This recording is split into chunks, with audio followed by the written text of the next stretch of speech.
मत्स्य अवतार भगवान विष्णु के प्रथम अवतार है। मछली के रूप में अवतार लेकर भगवान विष्णु ने एक ऋषि को सब प्रकार के जीव जंतु एकत्रित करने के लिए कहा और पृथ्वी जब जल में डूब रही थी तब मत्स्य अवतार में भगवान ने उस ऋषि की नाव की रक्षा की। इसके पश्चात ब्रह्मा ने पुनः जीवन का निर्माण किया। एक दूसरी मान्यता के अनुसार एक राक्षस ने जब वेदों को चुराकर सागर की अथाह गहराई में छुपा दिया तब भगवान विष्णु ने मत्स्य रूप धारण करके वेदों को प्राप्त किया और उन्हें पुनः स्थापित किया। मत्स्य अवतार की कथा। एक बार ब्रह्मा जी असावधानी के कारण एक बहुत बड़े दैत्य ने वेदों को चुरा लिया। उस दैत्य का नाम हयग्रीव था। वेदों को चुरा लिए जाने के कारण ज्ञान लुप्त हो गया। चारों ओर अज्ञानता का अंधकार फैल गया और पाप तथा अधर्म का बोलबाला हो गया। तब भगवान विष्णु ने धर्म की रक्षा के लिए मत्स्य रूप धारण करके हयग्रीव का वध किया और वेदों की रक्षा की। भगवान ने मत्स्य का रूप किस प्रकार धारण किया, इसकी विस्मयकारिणी कथा इस प्रकार है। कल्पांत के पूर्व एक पुण्यात्मा राजा तप कर रहा था। राजा का नाम सत्यव्रत था। सत्यव्रत पुण्यात्मा तो था ही, बड़े उदार हृदय का भी था। प्रभात का समय था, सूर्योदय हो चुका था। सत्यव्रत कृतमाला नदी में स्नान कर रहा था। उसने स्नान करने के पश्चात जब तर्पण के लिए अंजलि में जल लिया तो अंजलि में जल के साथ एक छोटी सी मछली भी आ गई। सत्यव्रत ने मछली को नदी के जल में छोड़ दिया। मछली बोली, राजन, जल के बड़े बड़े जीव छोटे छोटे जीवों को मारकर खा जाते हैं। अवश्य कोई बड़ा जीव मुझे भी मारकर खा जाएगा। कृपा करके मेरे प्राणों की रक्षा कीजिए। सत्यव्रत के हृदय में दया उत्पन्न हो उठी। उसने मछली को जल से भरे हुए अपने कमंडलों में डाल लिया। तभी एक आश्चर्यजनक घटना घटी।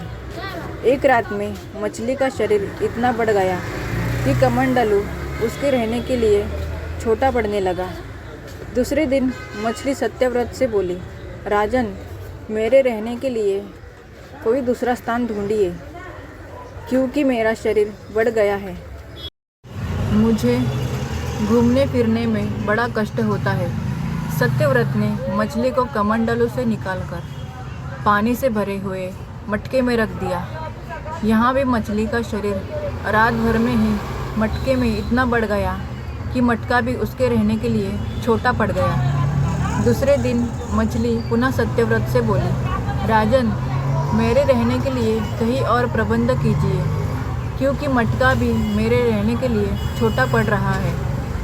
तब सत्यव्रत ने मछली को निकालकर एक सरोवर में डाल दिया, किंतु सरोवर भी मछली के लिए छोटा पड़ गया। इसके बाद सत्यव्रत ने मछली को नदी में और फिर उसके बाद समुद्र में डाल दिया। आश्चर्य! समुद्र में भी मछली का शरीर इतना अधिक बढ़ गया कि मछली के रहने के लिए वह छोटा पड़ गया। अतः मछली पुनः सत्यव्रत से बोली, राजन, यह समुद्र भी मेरे रहने के लिए उपयुक्त नहीं है। मेरे रहने की व्यवस्था कहीं और कीजिए। अब सत्यव्रत विस्मित हो उठा। उसने आज तक ऐसी मछली कभी नहीं देखी थी। वह विस्मय भरे स्वर में बोला, मेरी बुद्धि को विस्मय के सागर में डुबो देने वाले आप कौन हैं? मत्स्य रूपधारी श्री हरि ने उत्तर दिया, राजन, हयग्रीव नामक दैत्य ने वेदों को चुरा लिया है। जगत में चारों ओर अज्ञान और अधर्म का अंधकार फैला हुआ है। मैंने हयग्रीव को मारने के लिए ही मत्स्य का रूप धारण किया है। आज से 7वें दिन पृथ्वी प्रलय के चक्र में फिर जाएगी। समुद्र उमड़ उठेगा, भयानक वृष्टि होगी, सारी पृथ्वी पानी में डूब जाएगी। जल के अतिरिक्त कहीं कुछ भी दृष्टिगोचर नहीं होगा। आपके पास एक नाव पहुंचेगी। आप सभी अनाजों और औषधियों के बीजों को लेकर सप्त ऋषियों के साथ नाव पर बैठ जाइएगा। मैं उसी समय आपको पुनः दिखाई पड़ूंगा और आपको आत्म तत्व का ज्ञान प्रदान करूंगा। सत्यव्रत उसी दिन से हरि का स्मरण करते हुए प्रलय की प्रतीक्षा करने लगे।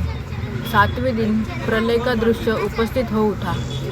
समुद्र भी उमड़कर अपनी सीमाओं से बाहर बहने लगा। भयानक वृष्टि होने लगी।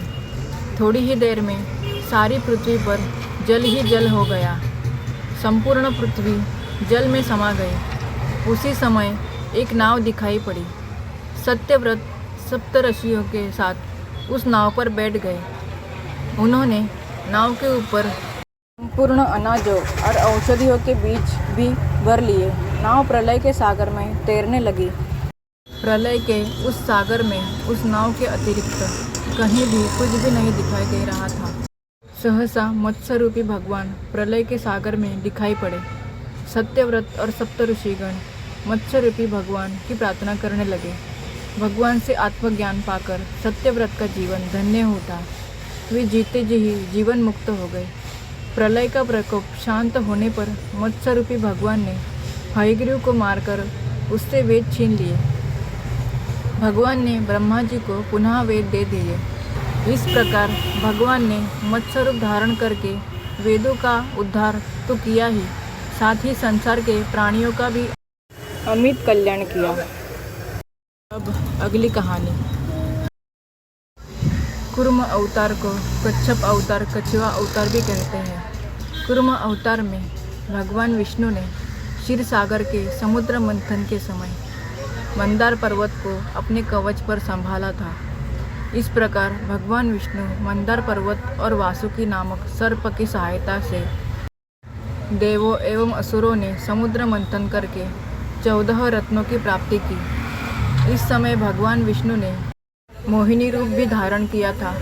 इस समय भगवान विष्णु ने मोहिनी पद्म पुराण ब्रह्मखड़ 8वें वर्णन है कि इन चंद्र ने दुर्वासा द्वारा प्रदत्त पराजातक माला का अपमान किया तो कुपित होकर दुर्वासा ने शाप दिया, तुम्हारा वैभव नष्ट होगा। परिणाम स्वरूप लक्ष्मी समुद्र में लुप्त हो गई। तत्पश्चात विष्णु के आदेशानुसार देवताओं तथा दैत्यों ने लक्ष्मी को पुनः प्राप्त करने के लिए मंदराचल की मथानी तथा वासुकी की डोर बनाकर क्षीर सागर का मंथन किया। मंथन करते समय मंदराचल रसातल को जाने लगा तो विष्णु ने कच्छप के रूप में अपनी पीठ पर धारण किया और देव दानवों ने समुद्र से अमृत एवं लक्ष्मी सहित 14 रत्नों की प्राप्ति करके पूर्ववत वैभव संपादित किया। अगली कहानी। वराह अवतार हिंदू धर्म ग्रंथों के अनुसार भगवान विष्णु के 10 अवतारों में से तृतीय अवतार है, जो भाद्रपद में शुक्ल पक्ष की तृतीया को अवतरित हुए। वराह अवतार की कथा हिरण्याक्ष और हिरण्यकशिपु ने जब दीति के गर्भ से जुड़वा रूप में जन्म लिया तो पृथ्वी काँप उठी। हिरण्याक्ष और हिरण्यकशिपु दोनों पैदा होते ही बड़े हो गए और अपने अत्याचारों से धरती को कंपाने लगते हैं। यद्यपि हिरण्याक्ष और हिरण्यकशिपु दोनों बलवान थे, किंतु फिर भी उन्हें संतोष नहीं था। वे संसार में अजेयता और अमरता प्राप्त करना चाहते थे। हिरण्याक्ष और हिरण्यकशिपु दोनों ने ब्रह्मा जी को प्रसन्न करने के लिए बहुत बड़ा तप किया। उनके तप से ब्रह्मा जी प्रसन्न हुए। ब्रह्मा जी से अजेयता और अमरता का वरदान पाकर हिरण्याक्ष उदंड और स्वेच्छाचारी बन गया। वह तीनों लोकों में अपने को सर्वश्रेष्ठ मानने लगा। हिरण्याक्ष ने गर्विष्ठ होकर तीनों लोकों को जीतने का विचार किया। वह हाथ में गदा लेकर इंद्रलोक में जा पहुंचा।